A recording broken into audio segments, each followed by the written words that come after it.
नमस्कार, SBT news में आपका स्वागत है। पेश है 14 जुलाई बुधवार सुबह 6:15 बजे राजस्थान की बड़ी खबरें। राजस्थान में जन साधारण को स्वच्छ प्रशासन देने के लिए लोकायुक्त अब पंच और सरपंच पर भी नकेल कसने की तैयारी कर रहा है। लोकायुक्त की जांच के दायरे में अधिकारी या कर्मचारियों के अलावा अब सरपंच पंच भी आ सकेंगे। राज्य लोकायुक्त ने इसके लिए एक प्रस्ताव तैयार किया है। प्रस्ताव को जल्द मुख्यमंत्री अशोक गहलोत के अनुमोदन के लिए भेजा जाएगा। लोकायुक्त का प्रस्ताव यदि अमल में आ जाता है तो ग्रामीण पंचायती राज विभाग की वेबसाइट के अनुसार 11,320 सरपंच और 1,07,707 वार्ड पंच लोकायुक्त के जद में आ जाएंगे। अभी तक पंच, सरपंच और सहकारी संस्थाओं के कर्मचारी अधिकारी लोकायुक्त की जांच के दायरे में नहीं आते हैं। राजस्थान कांग्रेस संगठन में जल्द नियुक्तियां होने की उम्मीद जताई जा रही है। पार्टी में जिलों की कार्यकारिणियां पिछले करीब एक साल से भंग हैं और सबसे ज्यादा नजरें जिलाध्यक्षों की नियुक्तियों को लेकर टिकी है। जिलाध्यक्ष बनने की दौड़ में कई दिग्गज नेता शामिल हैं। खास बात यह है कि करीब 1 दर्जन विधायक भी जिलाध्यक्ष बनने के लिए लॉबिंग कर रहे हैं। ये विधायक संगठन में काबिज होना चाहते हैं। उसकी कई वजह है। ये विधायक अपने को और ज्यादा पावरफुल बनाने के लिए एड़ी चोटी का जोर लगा रहे हैं और जयपुर से लेकर दिल्ली तक लॉबिंग कर रहे हैं। मीडिया रिपोर्ट्स के अनुसार जिलाध्यक्ष बनने की दौड़ में जिन विधायकों के नाम चर्चाओं में हैं, उनमें जयपुर शहर से रफीक खान और जयपुर देहात से गोपाल मीणा का नाम शामिल है। रफीक खान आदर्श नगर सीट से विधायक हैं, वहीं गोपाल मीणा जमवा रामगढ़ से विधायक हैं। इनके अलावा धौलपुर में विधायक रोहित बोहरा, नागौर में मंजू मेघवाल, बीकानेर में गोविंद राम मेघवाल, श्रीगंगानगर में जगदीश जांगीर, हनुमानगढ़ में अमित चौचान, प्रतापगढ़ में रामलाल मीणा, जैसलमेर में रूपाराम मेघवाल, अजमेर देहात में राकेश पारिक और अलवर में सफिया जुबेर को भी जिलाध्यक्ष की दौड़ में माना जा रहा है। गुजरात के द्वारका में मंगलवार को प्रसिद्ध द्वारकाधीश मंदिर के ध्वज दंड पर बिजली गिर गई। बिजली गिरने से मंदिर का झंडा फट गया। हालांकि इस हादसे में द्वारकाधीश मंदिर को कोई नुकसान नहीं पहुंचा है। ये घटना मंगलवार को दोपहर 2:30 बजे के लगभग हुई। झंडे पर बिजली गिरने का वीडियो सोशल मीडिया पर वायरल हो रहा है। चीन के वुहान से लौटने वाले देश की पहली कोरोना मरीज करीब 1.5 साल बाद फिर पॉजिटिव हो गई है। केरल के त्रिशूर में रहने वाली मेडिकल स्टूडेंट दिल्ली जाना चाहती थी, इसलिए उसने RT-PCR टेस्ट कराया। उसकी रिपोर्ट मंगलवार को पॉजिटिव आई है। त्रिशूर की DMO डॉक्टर KJ रीना ने बताया कि उसे बिना लक्षण वाला संक्रमण है। जैसे ही 20 साल की उस छात्रा की रिपोर्ट पॉजिटिव आई, सब हैरान हो गए। मीडिया की रिपोर्ट के मुताबिक मेडिकल स्टूडेंट ने अब तक वैक्सीन का एक भी डोज नहीं लिया है।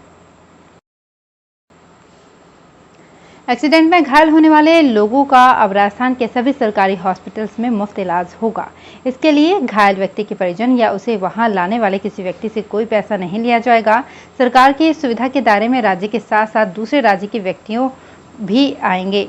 हालांकि ये सुविधा राज्य के सभी सरकारी के साथ साथ प्राइवेट हॉस्पिटल में भी शुरू करनी थी, लेकिन फिलहाल इसे केवल सरकारी हॉस्पिटल में ही शुरू किया गया है। मुख्यमंत्री अशोक गहलोत ने कहा कि आदिवासी इलाकों में अब भी कोरोना वैक्सीन नहीं लगवाने की भावना फैली हुई है। इसी वजह से ऐसे इलाकों में लोग टीके नहीं लगवा रहे हैं। ऐसे क्षेत्रों में लोगों को जागरूक करना चाहिए। इसके लिए जनप्रतिनिधियों को आगे आना होगा। हाल ही में हुए एक सर्वे के मुताबिक राजस्थान में 10% लोग वैक्सीन लगाने में दिलचस्पी नहीं ले रहे हैं। अन्य राज्यों में ये प्रतिशत 15 से ज्यादा है। भरतपुर के म्यूजियम से 5वीं सदी का एक सिक्का गायब हो गया है। यहाँ के अधिकारियों को जब इस बारे में जानकारी मिली तो उनके हाथ पैर फूल गए। सिक्का गायब होने के बाद म्यूजियम के सुप्रिटेंडेंट हेमेंद्र अवस्थी की ओर से मथुरा गेट थाने में FIR दर्ज करवाई गई है। हालांकि म्यूजियम प्रबंधन की ओर से ये दावा किया जा रहा है कि सिक्का चोरी नहीं हुआ है, कहीं रख कर भूल गए थे और अब मिल नहीं रहा है। जानकारी के अनुसार ये सिक्का सोने का था और इसका वजन करीब 7 ग्राम बताया जा रहा है। सिक्के के ऊपर किसी राजा की तस्वीर बनी हुई है। ये सिक्का गुप्त काल का होने के कारण इसकी गिनती एंटीक पीस में की जा रही है। राजस्थान सरकार ने आज 14 जुलाई से प्रदेश में तबादलों से बैन हटा दिया है। इसके तहत प्रदेश के लगभग सभी विभाग अपने अपने यहाँ कार्यरत कर्मचारियों के ट्रांसफर पोस्टिंग कर सकेंगे। इसके लिए कर्मचारियों से प्रशासनिक सुधार विभाग की वेबसाइट पर ऑनलाइन आवेदन मांगे गए हैं। तबादलों पर लगी रोक को 14 अगस्त तक के लिए हटाया गया है। इस बीच लंबे समय से राह देख रहे ग्रेड 3 टीचर अब भी शिक्षा निदेशालय से बैन हटाने की आस लगाए बैठे हैं। केंद्रीय नागरिक उड्डयन मंत्री ज्योतिरादित्य सिंधिया ने मंगलवार को दिल्ली में लोकसभा अध्यक्ष ओम बिरला से उनके आवास पर मुलाकात की। इस दौरान दोनों के बीच कोटा में नए ग्रीनफील्ड एयरपोर्ट को लेकर चर्चा हुई। सिंधिया ने बिरला को आश्वस्त किया कि कोटा में एयरपोर्ट का निर्माण उनकी प्राथमिकता रहेगी। वे जल्द ही मंत्रालय के अधिकारियों से कोटा के विषय में विशेष बैठक करेंगे। राजस्थान सरकार से भी कहा जाएगा कि वो बिना शर्त नए एयरपोर्ट के लिए चिन्हित भूमि को एयरपोर्ट अथॉरिटी ऑफ इंडिया को हस्तांतरित करें।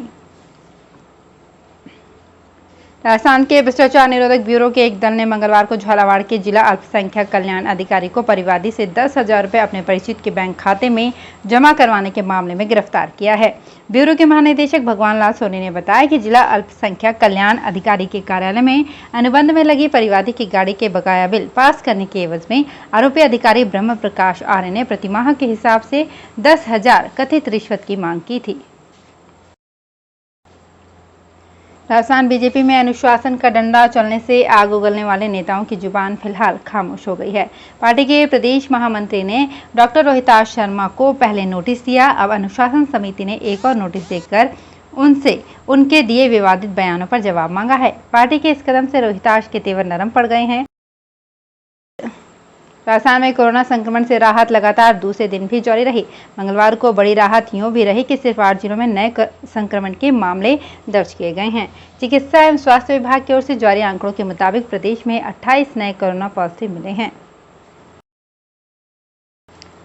प्रधानमंत्री नरेंद्र मोदी ने मंगलवार को वीडियो कॉन्फ्रेंसिंग के जरिए ओलंपिक जाने वाले भारतीय दल से बातचीत की। इसमें तीरंदाज दीपिका कुमारी और Praveen Jadhav, tennis star Sania Mirza, javelin thrower Neeraj Chopra, athlete Dutee Chand, boxer Ashish Kumar और Mary Kom, table tennis player Manika Batra और Sharath Kamal, wrestler Vinesh Phogat, swimmer Sajan Prakash, shooter Elavenil और हॉकी के मनप्रीत सिंह समेत 15 खिलाड़ी शामिल हुए।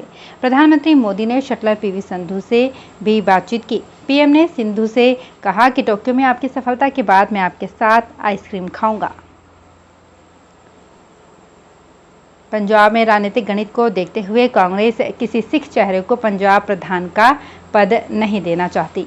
ऐसे में सिद्धू को कैंपेन कमेटी का चेयरमैन बनाने की चर्चा चल रही थी। पंजाब के सीएम पर हमलावर कांग्रेस विधायक नवजोत सिंह सिद्धू ने आम आदमी पार्टी की तारीफ करके नए सियासी समीकरणों की ओर इशारा किया है।